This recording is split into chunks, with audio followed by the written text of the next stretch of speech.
চন্দ্র, কন্দ ও শঙ্খের সঙ্গে। এই শুভ্রা দেবী চির কৌমার্য ও পবিত্রতার প্রতীক। নবরাত্রির অষ্টম দিনে ইনি পূজিত হন।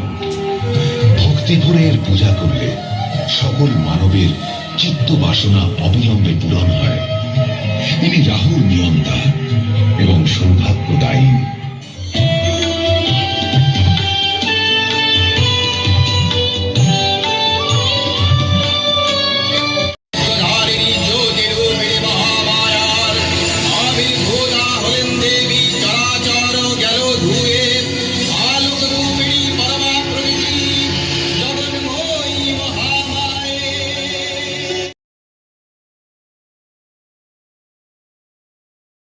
যাও কালী, কালী অপ্সরারা ইন্দ্রের প্রেরিতা, আমাদের অতিথি। এদের আপ্যায়িত করো আমাদের সামান্য আয়োজনে, যা আমাদের চিররীতি। যাও, অন্দরে যাও, আমি আসছি।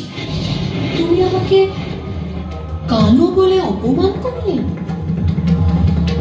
বেশ, আমি তবে উপাসনায় বসবো। যতদিন আমি আমার দেহের কৃষ্ণকোষ ত্যাগ করে গৌরী হয়ে না উঠবো, ততদিন আমি তোমার সকাশে আর আসবো না। পার্বতী, পার্বতী ফিরে এসো।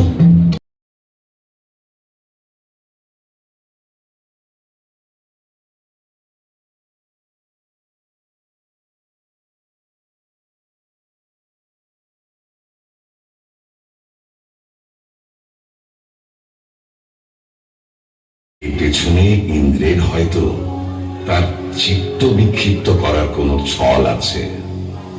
তিনি তাই সেই অপ্সরাদের পাঠান মহামায়ার কাছে। যাও।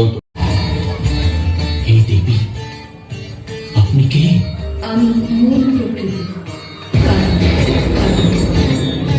আমি পরম ব্রহ্ম, আমি সগুণ, নির্গুণ এবং একাধারে শিব শক্তি, উভয় স্বরূপ।